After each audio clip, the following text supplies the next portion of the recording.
Welcome back to another edition of Cape Today. It's Tuesday, August 18th, and every Tuesday we bring you State Senator Bruce Tarr. Heather, you had another great conversation with him. I did, yes. It's slow on Beacon Hill right now. The first thing he opens with is the drought. He talks about the school openings and the governor's new map, and he ends with a really important conversation for our local fishermen, Amendment 23. But I was trying to think of stuff to talk about, and I thought one thing that could be interesting to talk about that hasn't been reported on in a while, other than a great editorial in the Times a few months ago, is drought. And over the last few days, how important it is to be aware of the condition of drought and try to be prepared for it. So what's happened this week is the governor and the administration and Secretary Theorides at the Executive Office of Energy and Environmental Affairs have declared that we are in a stage 2 drought. And there are 7 regions in Massachusetts by which drought is measured, and all 7 have been declared to be in drought. And that really kind of crept up on us. We all know that there hasn't been as much rain as there would normally be, but when you couple that with the high temperatures that we've had, it adds up to a situation where there's been a lot of evaporation from surface water storage and a lot of other conditions that have led up to this declaration of drought. And it is important to understand that we tend to, as humans, think about drought when it's upon us, but we don't think about it in between droughts. And that's why a couple of years ago, I was very pleased to be able to work with my colleagues and create a drought task force in northeastern Massachusetts. And Representative Hill was very helpful in helping to spearhead that. Representative Ferrante's been involved, and a whole host of others. And the idea of the drought task force is that we won't wait for a drought. We'll try to take action. And so we've been having some good discussions. We have meetings that were in person, but are now becoming virtual meetings like every other meeting that we go to. And the idea is, number one, to be able to distribute information in the region among what we would call water suppliers. So municipalities, either through the Department of Public Works or the water department or their local officials, to say that there are things that we can do. And there are certainly a number of them. Some are more intensive than others. So for instance, one of the things that we're surely going to see right now are limitations on our ability to water our gardens or use a hose or things like that. So that's one thing that you can do, but also education about water conservation, about using faucet restrictors and shower restrictors and things like that. But then it grows to a more complicated list of things as well. So one of the things that we've been talking a lot about is increasing our ability to store water in surface bodies of water. So whether we can create a reservoir, and there's one that's a site that's been looked at in Topsfield that's actually owned by the Beverly-Salem Water Board, and they purchased that area exactly for the purpose of creating more surface water storage. And so that's probably one of the more costly and extensive things that you could do. But then there are other things like trying to introduce an emergency supply of water through the MWRA by making a connection through all the North Shore communities, so that if we get into a situation where we need water to come from outside our immediate area, we have the ability to do that. But the main thing, Heather, is that there are so many things that you could do that we have to begin to narrow them and begin to take action. And that's what the task force is working on right now. And in fact, we're about to begin a very ambitious project of interviewing stakeholders and trying to find consensus about some of the ways that we can move forward on sooner than later. So it's very interesting that once again, we find ourselves in a drought, but this time I feel much better about it because we're working to try to find solutions. How long has the task force been in effect? It's been roughly 2 years that we've been meeting, and we usually meet at the Essex North Shore Vocational Technical School. And the culinary arts students there are very good about providing us with refreshments, which also helps to draw. On the legislative front, things are relatively quiet, as often they are in the month of August. But on other fronts, there's a lot of activity. And so obviously one of the things that permeates our lives these days is the issue of COVID-19. And one of the things that's happened here on Beacon Hill is the release by the Baker-Polito administration of a statewide map that shows the transmission of the virus by virtue of the number of identified cases. And this was a really major step to say in each community, here's the situation that we're facing. And that has a whole host of implications, but two of them I think really stand out. The first is that the administration has developed an intervention team or a series of intervention teams that, if requested, will come into a community and help try to reduce the rates of transmission. Now, on Cape Ann, we really are only in two categories, and I'm going to use colors, understanding that you'll be able to post the map that is in color, but we are in the green category and the white category, which are on the lower end of the spectrum. So I don't think that we're going to see those teams coming to Cape Ann, but you certainly will see them in Essex County more generally. So the teams are one element of this, and they really represent a significant change in direction in this way. We have been generally dealing with more statewide treatment of COVID-19 pretty much across the board. But now what we're seeing is much more targeted intervention to try to get at hotspots. And as we've talked about a little bit in the past, there have been a number of hotspots reported in the press, particularly when there's been a house party or a couple of athletic camps that didn't follow the appropriate rules. And those are some of the major reasons that gave rise to these intervention teams and this approach. And the idea is to try to get out ahead of any kind of a resurgence in COVID-19. So that's very significant. The second thing that's very significant is that along with this map came a certain set of expectations from the Department of Elementary and Secondary Education relative to the reopening of our schools. And the pronouncement was made that generally, where you were in the green color or the white color, it's expected that there'll be some form of in-person learning. Now, we're going to know a lot more about this in the week that our viewers will be watching this interview, because the plans are due from every school district today. And so, you know, we'll know the information next week that will be being submitted today from DESE about what schools across the state are going to do.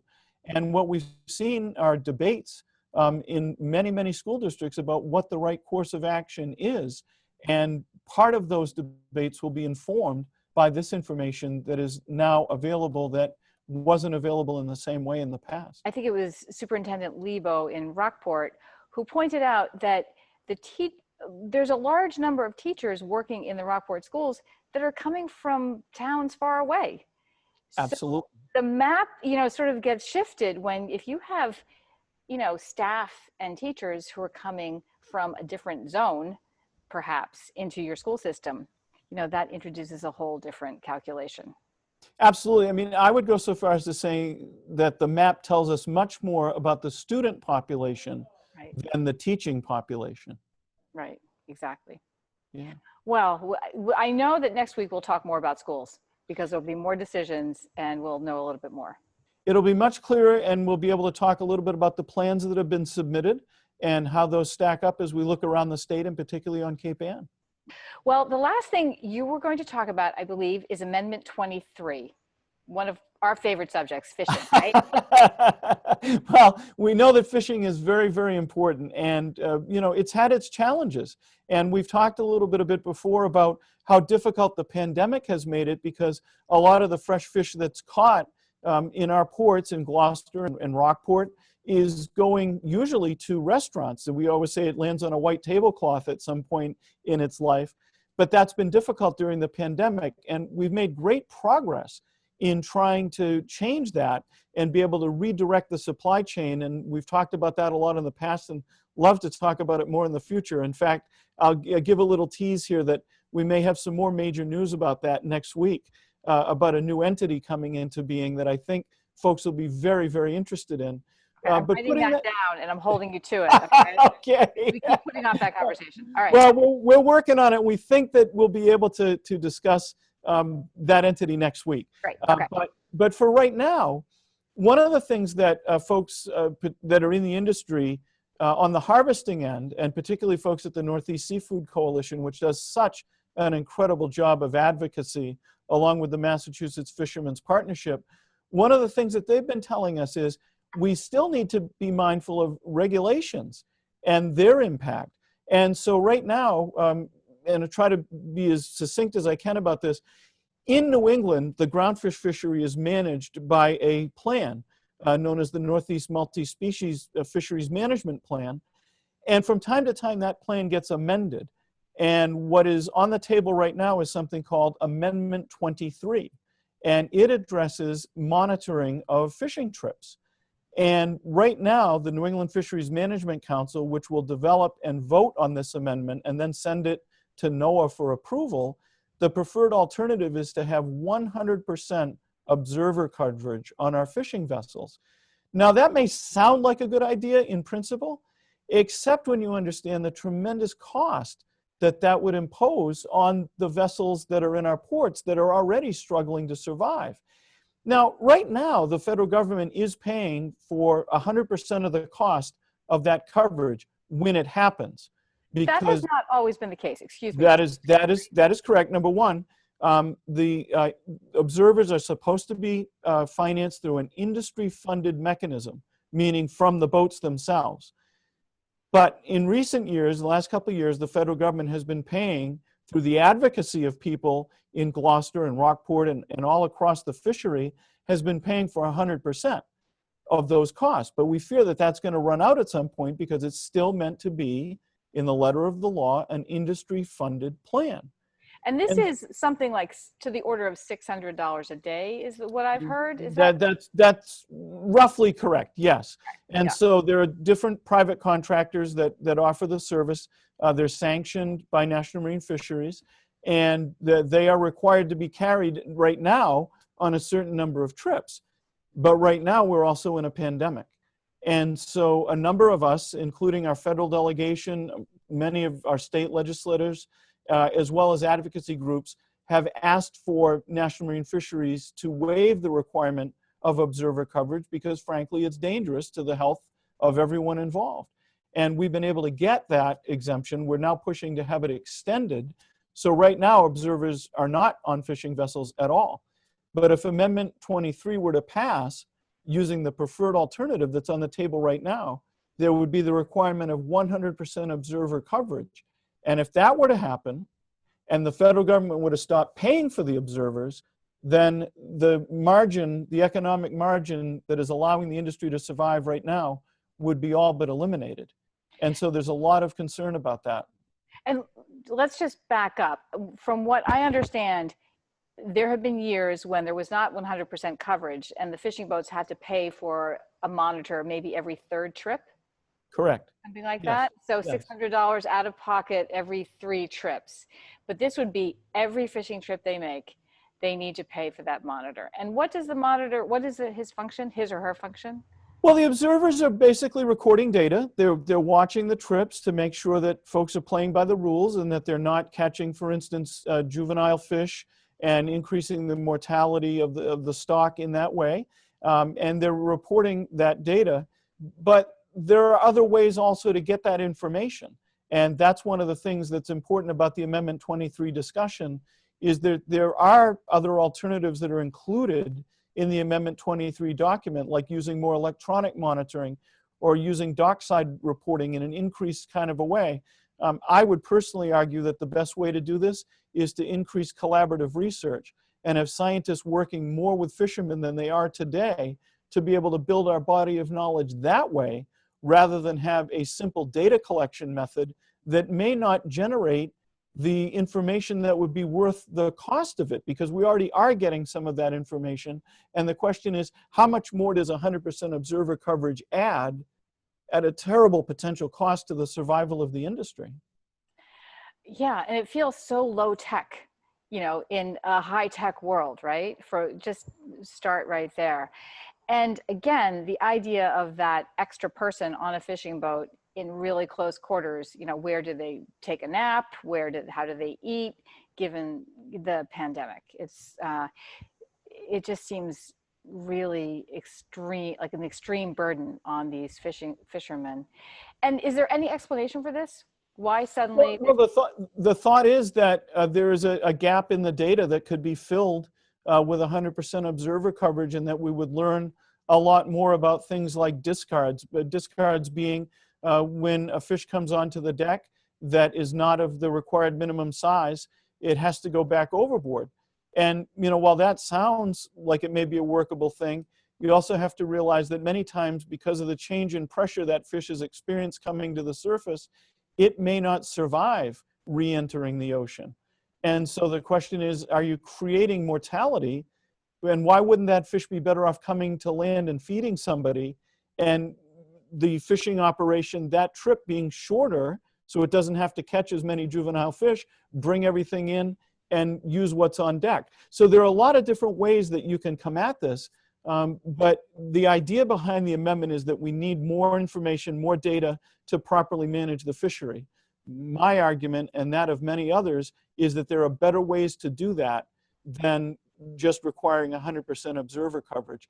But it's a discussion, Heather, that's really important to our region, and it's one that oftentimes is sort of an inside baseball kind of a thing. And that's why I bring it up, because I think people need to know that this discussion is happening right now. And in fact, the New England Fishery Management Council just announced that it is going to attempt an in-person public hearing and meeting on this subject on August 26th.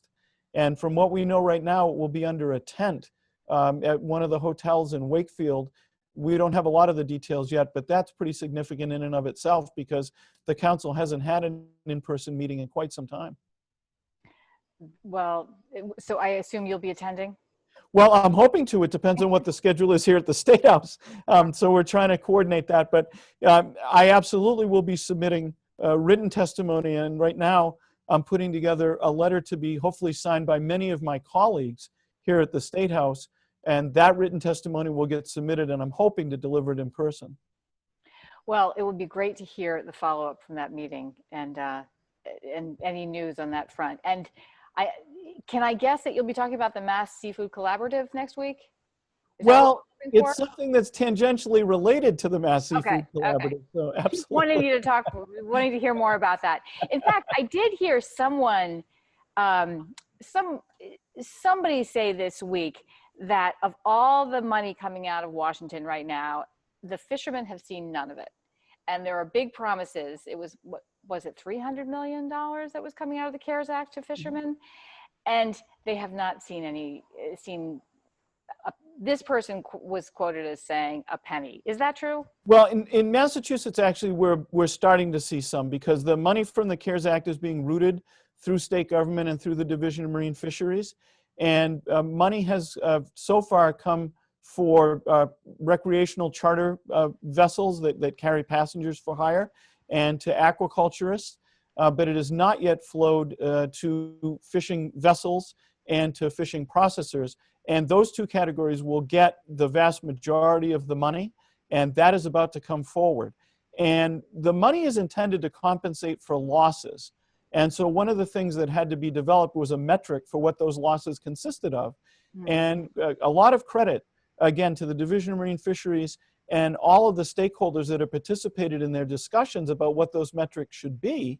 But our hope is that some of that money, while it is intended to compensate for losses, will go into the retooling of harvesting and processing, so that we can not only survive the pandemic, but emerge from the other end of it much stronger than we are today.